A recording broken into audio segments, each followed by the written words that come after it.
이번 주부터 기독교는 중요한 절기를 맞이합니다. 대강절 혹은 대림절이라고 부르는 절기입니다.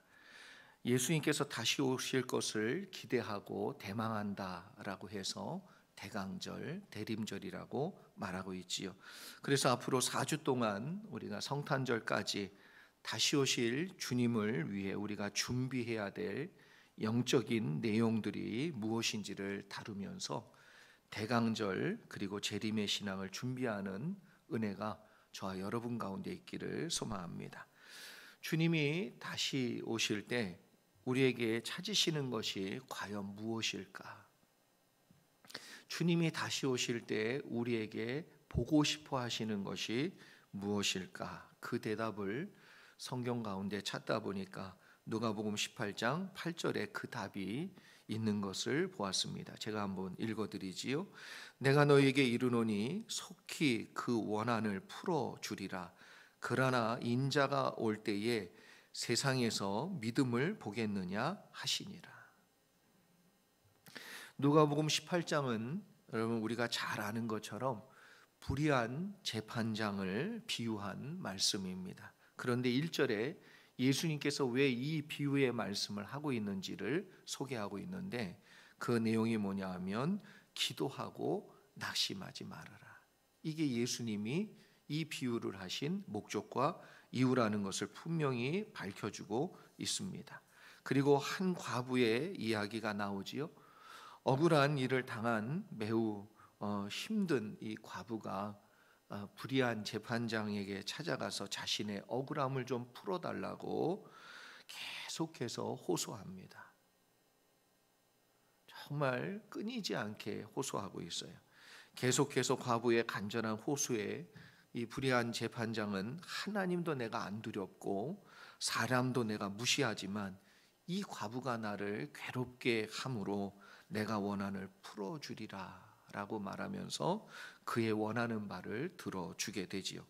이 비유를 통해 불의한 재판장도 이렇게 풀어주고 응답을 주는데 하나님은 밤낮으로 부르짖는 자녀들의 간구를 반드시 들어주신다. 그렇게 말씀하시면서 8절에 속히 들어주시리라 이렇게 말하고 있습니다. 그런데 참 이상한 것은 8절 말미에 그러나가 나와요. 그러나 그 앞까지 내용으로 딱 끝났으면 우리가 헷갈리지 않을 텐데 그 다음에 그러나라고 말하면서 뭐라고 얘기하냐면 제가 읽어드립니다. 그러나 인자가 올 때에 세상에서 믿음을 보겠느냐 하시니라. 무슨 말이지요?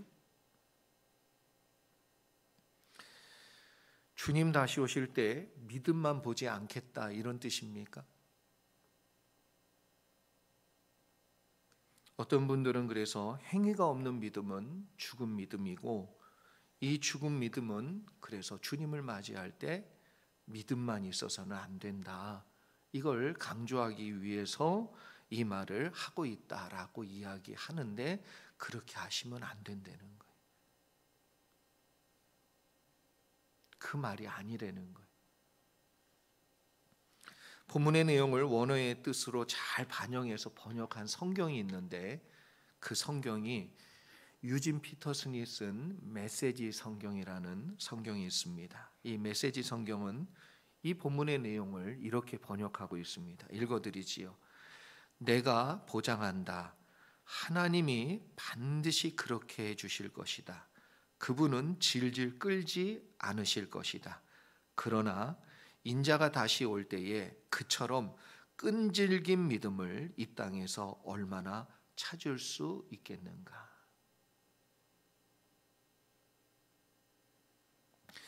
예수님이 다시 오실 때에 그처럼 끈질긴 믿음 이 땅에서 다시 볼 수 있을까?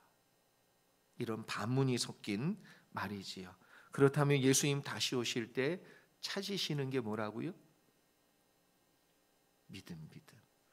성도들 가운데 믿음이 있는지를 보신다는 거예요. 특별히 어떤 믿음입니까? 끈질긴 믿음.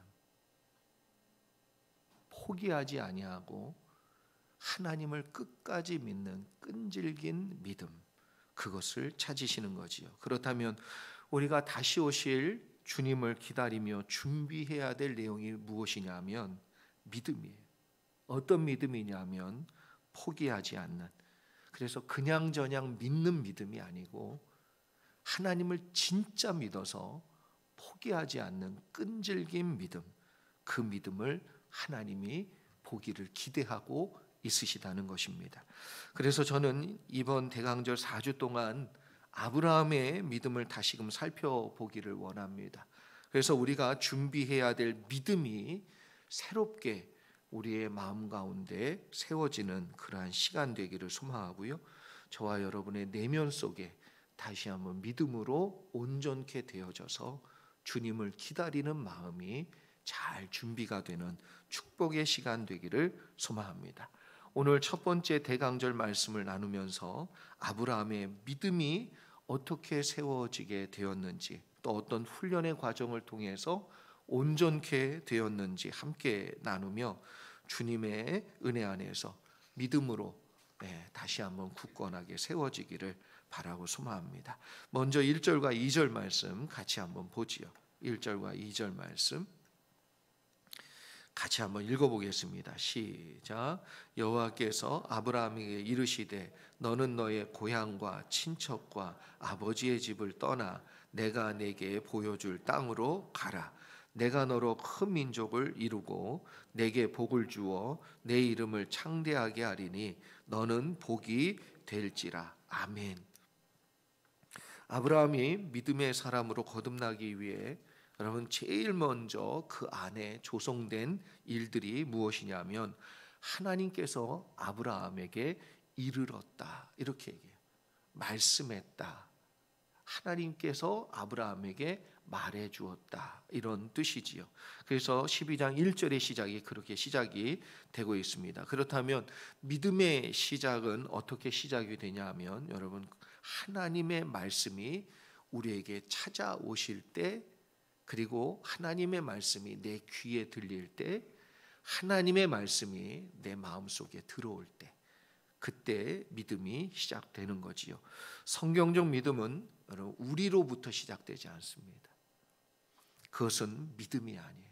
나로부터 시작되는 건 신념이고 확신이라고 그러지 그걸 믿음이라고 표현하지 않습니다. 적어도 성경 안에서는 그걸 믿음이라고 말하지 않습니다. 그래서 이것은 믿음이 아니고 신념이에요. 신념. 나로부터 시작되는 것. 그래서 나는 할 수 있어, I can do it, 이건 신념이지 믿음이라고 얘기하지 않는 것이지요. 믿음은 하나님의 말씀으로부터 시작하셔야 돼요. 말씀이 여러분에게 들려야 됩니다. 그래서 내가 믿음 갖기를 원하면 말씀을 들으셔야 돼요. 말씀을 듣기 위해 마음을 열어야 돼요. 말씀을 듣기 위해 집중해야 되고요. 말씀을 듣기 위해 말씀이 들리지 않는 것들을 잘라내셔야 돼요.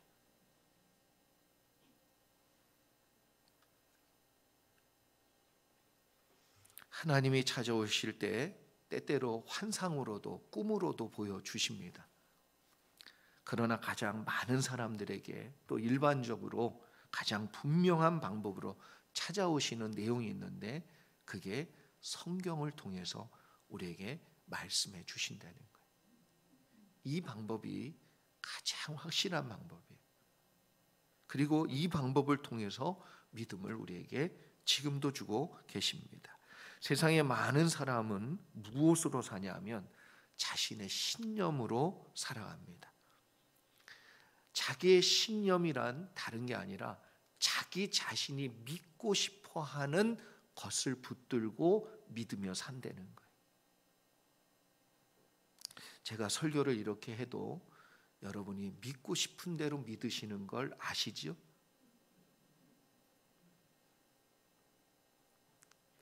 믿어야 되는 것을 믿는 게 아니라 믿고 싶은 걸 믿는다는 거예요.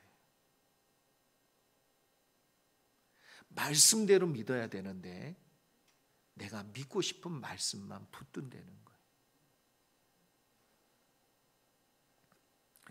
인간은 그 내면의 본성이 죄가 있기 때문에 그 죄는 뭐냐 하면 내가 하나님 되어서 내 기준, 내 판단대로, 내 중심대로 사는 것. 그것이 우리의 본성이고 속성이고 누구도 예외 없이 다 그런 마음으로 산다는 것이지요. 그래서 믿음의 시작은 무엇이냐면 하나님의 말씀을 듣는 데서 시작해요. 그래서 믿음은 들음에서 난다. 이 말씀을 하고 있는 것이지요. 그래서 내가 말씀을 듣고 믿어 그 말씀대로 살기로 작정할 때 그때 나의 신념을 내려놓게 되어 있어요.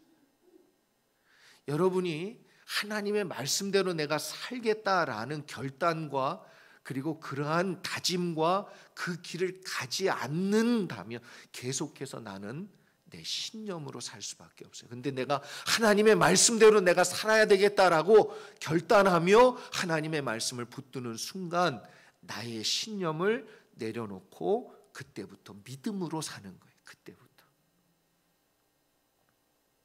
믿음은 하나님의 말씀을 듣고 받아들일 때 시작이 되고 출발이 됩니다. 그리고 하나님의 말씀은 여러분 막연하지 않아요. 막연한 건 내가 하나님의 말씀에 집중하지 않아서 그래. 사람들이 아까 무슨 얘기했어? 그 사람은 10번도 더 얘기했는데 왜 그렇지요? 집중해서 안 들었기 때문에 그래요. 내가 그 말이 정말 나에게 생명처럼 다가오는 말이고 나를 살리는 말이라고 내가 집중했다면 한 번 얘기해도 듣는 거예요. 니느웨 사람들이 그렇지요? 선지자 요나가 그냥 흘려가면서 3일 동안 구석구석 다녀서 전해야 될 메시지 하루 만에 너희들 죽는데 그러고 그냥 스쳐 지나가듯 얘기했는데 그들은 어떻게 들었어요? 집중해서 들었어요. 그래서 회개했습니다. 그래서 산 줄 믿습니다. 하나님의 말씀은 막연하지 않아요. 왜 그러냐면 내가 너무 분주해서 너무 바빠서 다른 것에 신경이 너무 많이 가 있어서 내가 하나님의 말씀인데도 불구하고 못 듣는 거예요. 구체적으로 얘기해 주시는데도 못 듣는 거예요. 여러분 하나님의 말씀을 한번 보시기 바랍니다. 구체적이에요. 우리가 정말 어떻게 살아야 되는지 다 들어있어요. 내가 안 봐서 모르는 것이고 내가 집중해서 못 봤기 때문에 그것이 눈에 안 띄는 것일 뿐 하나님은 지금도 우리에게 구체적으로 말씀해 주고 있는 것이지요. 하나님께서 믿음으로 세우기 위해 주신 첫 번째 명령, 그 명령이 뭐였냐 하면 너는 본토 친척 아비 집을 떠나라입니다. 왜 그렇지요? 여러분 떠나지 않으면 하나님을 의지하거나 믿을 필요가 없습니다. 내가 편안한데 뭘 믿어요? 내가 안정적인데 뭘 의지하고 뭘 믿어요? 하나님 말고 의지할 게 너무나도 많은데 아니 하나님이 아예 필요가 없으신데 뭘 의지하고 뭘 믿겠냔 말이에요. 갈대아 우르에 남는 것이 안전할까요? 아니면 하나님이 지시할 땅으로 가는 게 안전할까요? 어느 게 안전합니까? 이 당시는요 치안도 보안도 없어요. 나그네로 지나가다가 강도만 하면 그냥 다 빼앗기고 죽는 거예요.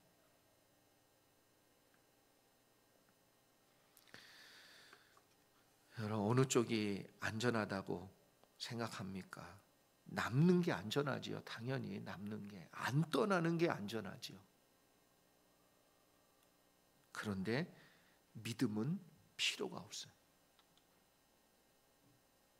하나님을 의지하고 믿을 필요가 뭐가 있냔 말이에요. 여러분 여러분의 삶이 너무 안전해요. 그래서 때때로 하나님 우리를 흔드십니다. 때때로 우리가 어려움을 겪을 때 하나님을 바라보는 거예요. 그래서 그 안전에서 떠날 때, 평안에서 떠날 때,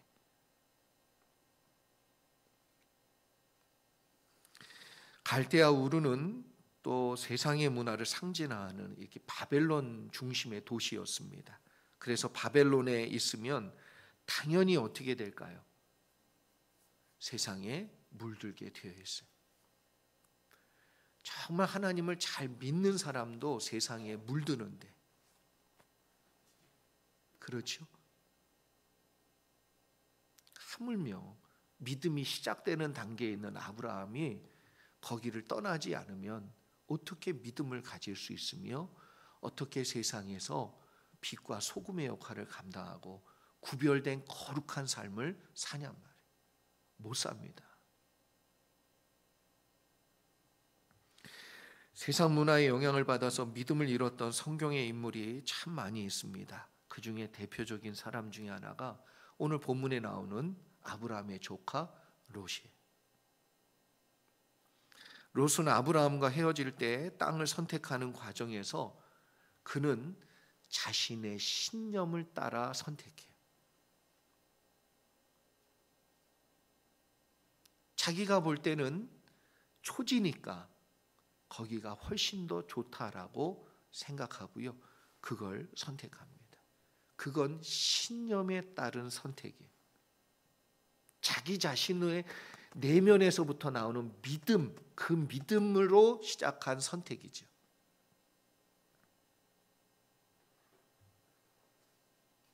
그런데 아브라함은 하나님을 선택합니다.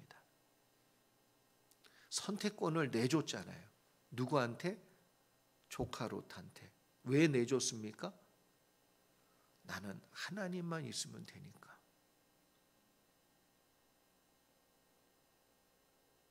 하나님이 함께 해주시면 그곳이 하늘나라 아니에요?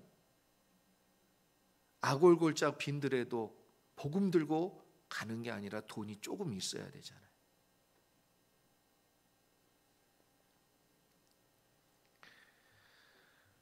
하나님이 말씀하신 언약을 믿고요. 아브라함이 흔들리지 않습니다.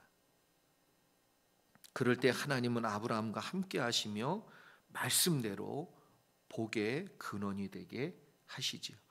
어디로 가든지 하나님 함께 해주시겠다는 그 복을 약속해 줍니다. 그러나 조카 롯은 자신의 신념대로 선택했는데, 확실한 선택이라고 믿었는데 그 땅이 어떤 땅이었어요? 남색하는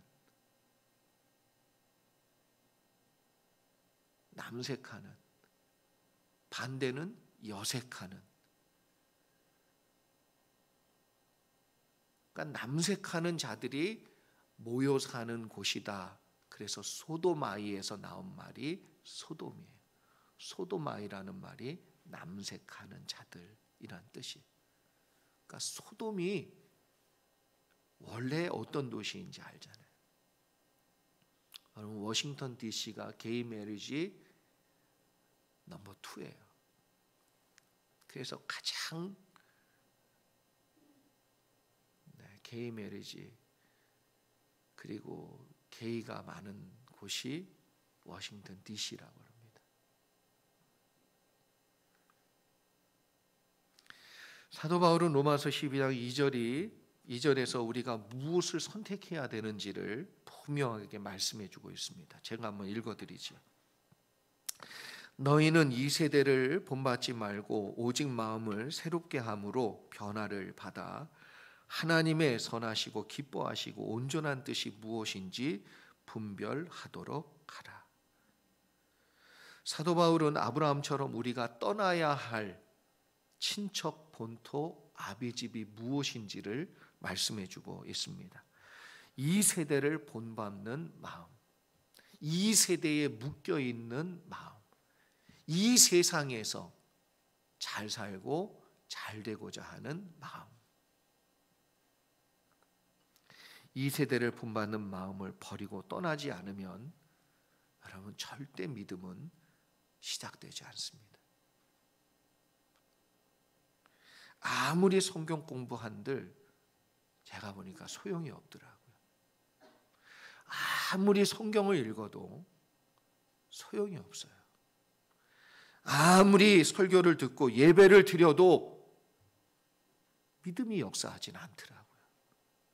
왜 그런가?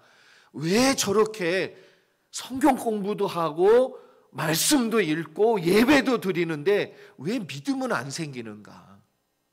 이유가 있더라고요. 안 떠나서 그래요. 여전히 이 세대를 본받는 그 자리에 남아 있으니까 믿음이 안 생기는 거예요. 믿음이 안 자라요. 여전히 마음이 세상 풍조와 문화와 가치에 머물러 있는데 아무리 하나님의 말씀이 들려와도 그 말씀을 믿고 떠나질 않으니까, 그 말씀을 진짜 믿고 이 세대를 본받지 않는 그 자리로 떠나질 않으니까 믿음이 안 생기는 거예요.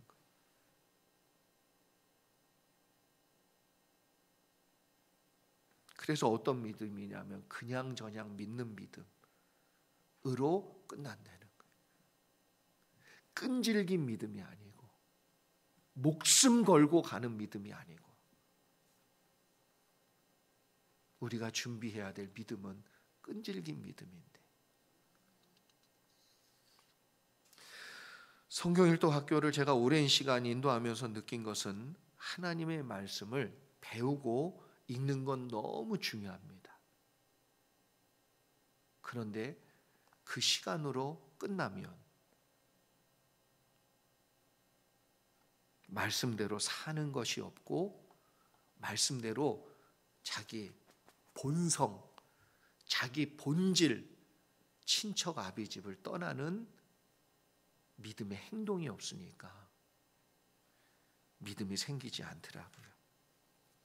그래서 사도 바울은 더 구체적인 내용을 말씀하고 있죠. 이 세대를 본받지 않으며 또한 마음을 새롭게 해서 변화라는 거예요. 여러분, 말씀을 들을 때 귀로 듣지 마시고 변화를 위한 매뉴얼로 삼으시기를 축복합니다. 듣기만 하여서 자기를 속이지 말라고 그랬어요.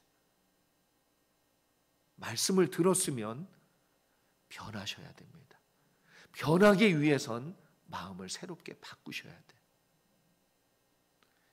그래서 설교를, 예배를 평생 드려도 여전히 내 성질대로 살면 그 사람에게 믿음의 역사가 일어나지 않는 것이지요. 이 세대를 본받았던 삶에서 떠나 이제는 마음을 바꾸라는 겁니다. 초점을 어디에 두라는 거예요? 하나님의 뜻에 두라는 거예요. 그 다음 말씀이 뭡니까? 하나님이 기뻐하시고 온전하신 뜻이 무엇인지 분별해라. 초점을 거기에 두라는 거예요.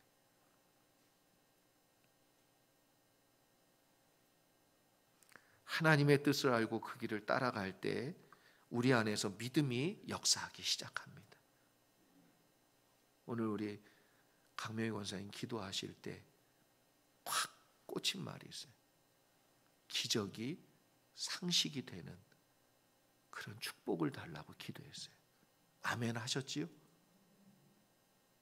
근데 그 믿는 자에게 나타나는 역사예요. 믿지 않는 자는 기적이 있을 필요가 없어요. 다 그냥 평안한데, 딱 하나 원하는 기적은 이 평안이 깨지지 않는 것. 믿음이고 뭐고 필요 없고 딱 하나, 이 안정적인 생활이 깨지지 않는 것.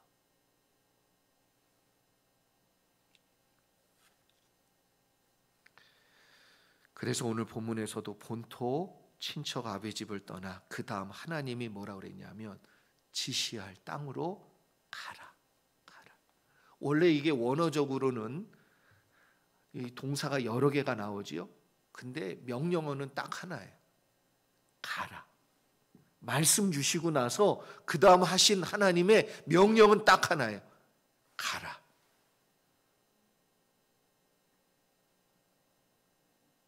하나님의 뜻을 분별하시기 바랍니다. 선하시고 기뻐하시고 하나님의 말씀을 따라 지시하는 길로 가시는 여러분 되기를 바랍니다. 용서하라 그러면 용서하세요. 낮아지라 하시면 낮아지시길 바랍니다. 놓으라 하시면 놓는 여러분 되기를 축복합니다. 가세요. 행하세요. 기적이 상식이 될 줄 믿습니다. 그렇다면 왜 이렇게 하나님이 믿음을 주기 위해서 나는 안 받겠다고 그러는데 굳이 하나님은 주겠다고 그러는 이 믿음을 왜 우리에게 주시려고 그래요? 아브라함에게 말씀하시고 우리에게도 동일하게 주려고 하는 이 믿음, 왜 주시려고 그렇게 노력하십니까? 하나님께서 말씀하신 내용을 우리 눈앞에서 보여주기 위해서 그래요. 보여주기 위해서. 내가 한 말대로 되지? 믿을래? 라고 얘기하시는 거예요. 하나님의 말씀이 틀리지 아니하고 진실이며 사실이며 반드시 그렇게 이루어진다라는 걸 보여주기 위해서 그렇다는 거예요. 왜? 믿으라고. 하나님의 말씀대로 된다는 것을 보여주므로 하나님의 말씀은 진짜라는 것을 우리에게 믿음으로 주기 위해서 그러시다는 것이요. 그래서 아브라함도 이걸 어떻게 표현했습니까? 아브라함에게도 내가 너로 큰 민족을 이루고 내게 복을 주어 내 이름을 창대하게 하리니. 그러니까 사람들이 여기에 지금 핵심이 뭔지 놓칠 때가 많아요. 큰 민족을 이루니까 믿으면 큰 민족이 이루는구나. 창대케 되는구나. 이것도 맞지만 진짜 중요한 건 뭐냐면 말한 대로 그렇게 되는 걸 네가 꼭 보게 될 거라는 거예요. 말한 대로 하나님이 말씀하신 대로 반드시 이루어진다는 거예요. 내가 할 수 없는 그것을 기적이 상식이 된다. 내가 못하는 것을 내가 이룰 수 없는 그것을 하나님께서 말씀을 통하여서 반드시 이루신다는 걸 보여준다는 거예요. 왜? 하나님의 말씀은 진짜니까.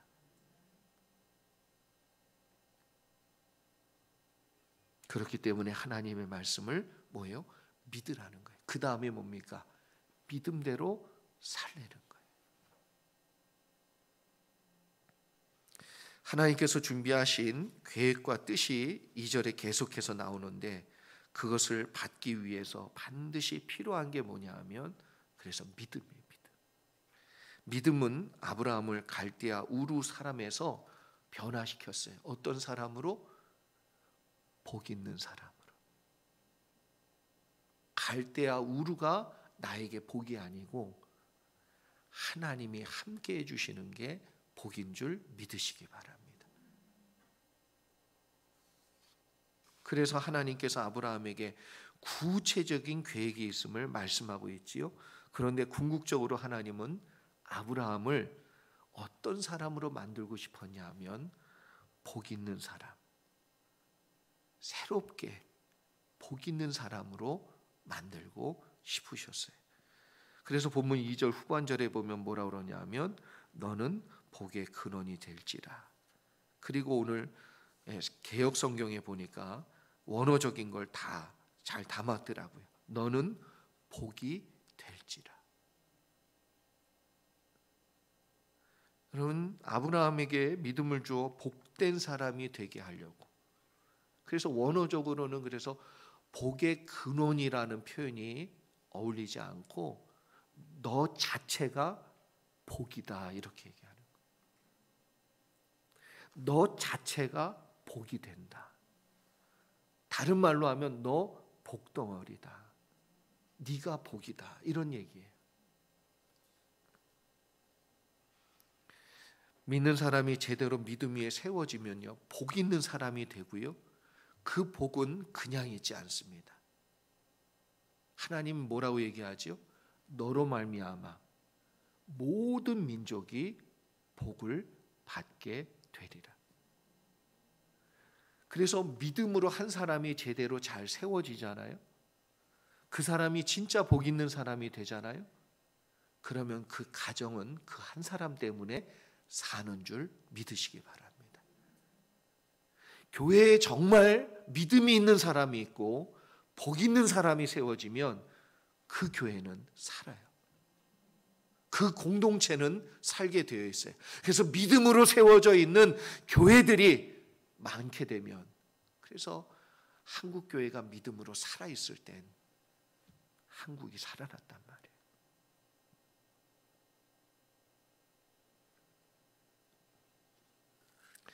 3절에 그래서 그 말씀의 내용이 있는 것이지요. 믿음의 사람이 세워지면 그 주변이 다 복을 받게 되어 있다는 거예요. 여러분과 저를 그래서 이러한 자들로 만들기 위해서 우리 자신을 복이 되게 하기 위해서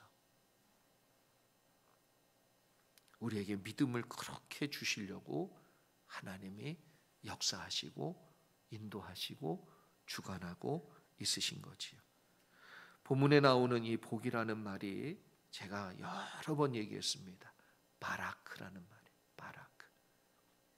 바라크는 원래 뜻이 뭐냐 하면 무릎을 꿇다라는 단어입니다. 무릎을 꿇다. 여러분, 하나님의 뜻에 무릎을 꿇으시기 바랍니다.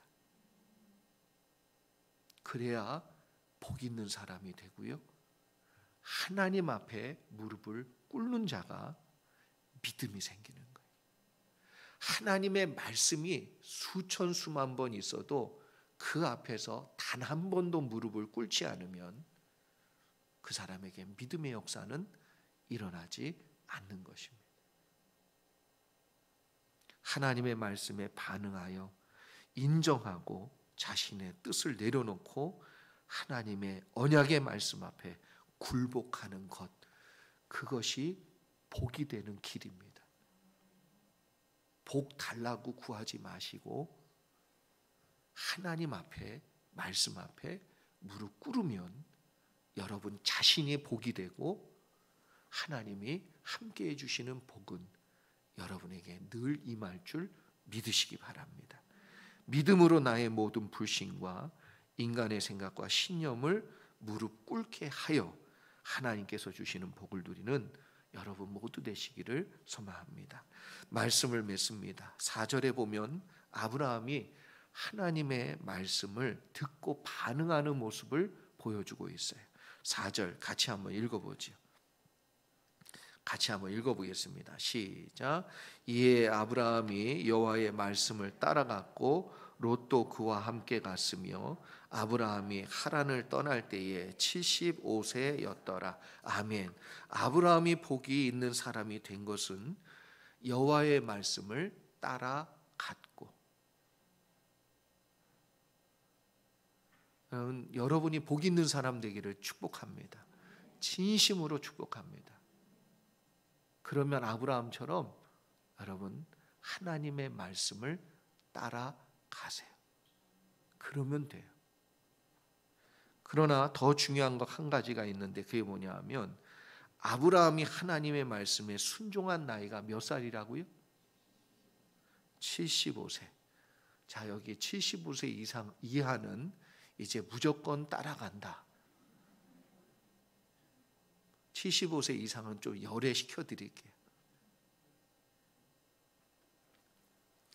하나님께서 말씀하시는 순간 모세는 떠날 수 있는 젊은 나이가 아니었어요. 우리 얘기 많이 하잖아요. 내 나이에 이제 말씀을 들은들 여전히 신념대로 살면 안 돼요.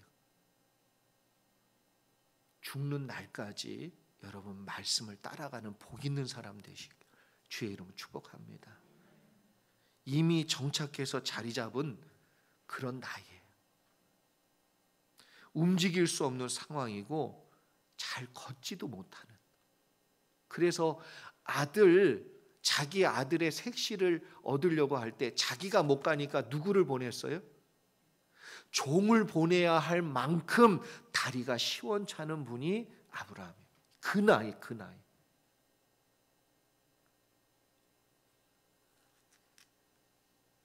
우리가 생각할 때 왜 하나님께서 나에게 이렇게 말도 안 되는 말씀하실 때 그럴 때가 있지요. 왜 나에게 이걸 요구하시나? 그럴 때 여러분, 내 상황과 형편을 다 아시면서 왜 하나님 지금 많고 많은 그 시기 다 놔두고 좋은 때 다 놔두고, 어떤 분은 그러더라고요. 돈 있을 때는 안 부르시고 돈 다 없어지고 고생하니까 이때서야 할 일을 나에게 보여주셨는지 모르겠대. 그때는 영의 눈이 안 열려서, 믿음의 눈이 안 열려서 돈이 있어도 내가 원하는 대로 썼지 하나님을 위해서 썼겠냐 말이에요. 여러분, 우리가 잘 알아야 되는 건 우리가 순종하기 좋은 나이가 없습니다. 젊었을 땐 젊어서 하기 싫어요. 나이 들면 힘없어서 못한다고 그래요. 언제 하시겠습니까? 잘 됐을 때는 너무 바빠서 또 못해요. 안 됐을 때는 너무 초라해져서 못해요. 언제 하시겠습니까?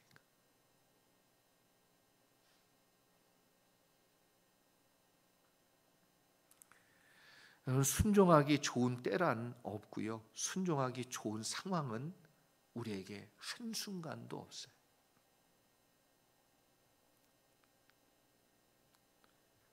말씀이 들린 지금이 순종할 때예요.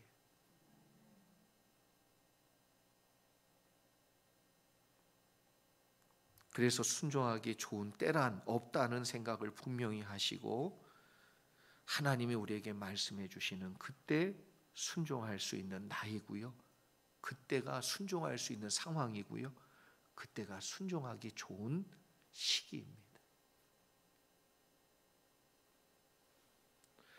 순종할 수 없는 시기였기 때문에 하나님께 기도하면서 하나님의 말씀을 붙잡을 수 있잖아요. 환경적으로, 상황적으로 하나님, 나는 지금 할 수 있는 때가 아닙니다. 하나님이 언제 내 힘으로, 내 능력으로 하라 하셨던가요? 하나님을 그것 때문에 붙들고 믿으라고 주신 기회인데, 내 믿음을 더 키워주시기 위해서, 내 믿음을 더 온전히 세워주시기 위해서 주신 찬스인데,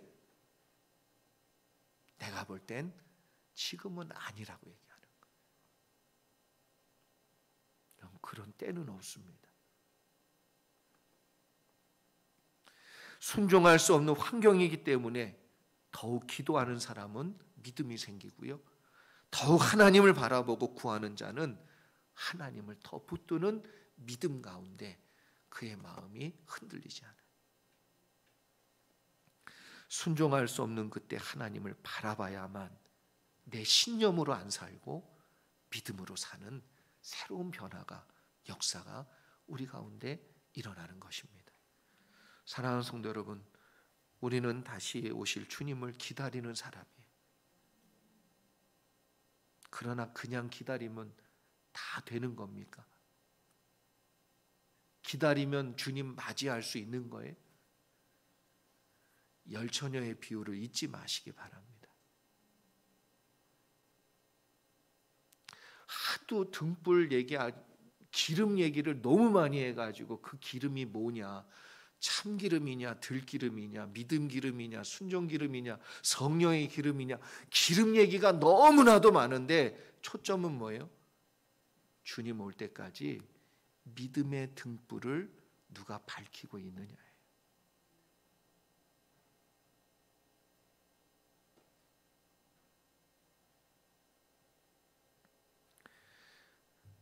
그러나 인자가 오실 때에 그처럼 끈질긴 믿음을 이 땅에서 얼마나 찾을 수 있겠느냐. 저는 이 자리에 있는 여러분들이 주님이 찾으시는 그 끈질긴 믿음, 그 믿음을 준비하여 주님 다시 오실 날 잘 준비해서 착하고 충성된 종이라고 칭찬 듣는 그런 믿음의 종들 다 되시기를 주의 이름으로 축원합니다. 기도하겠습니다.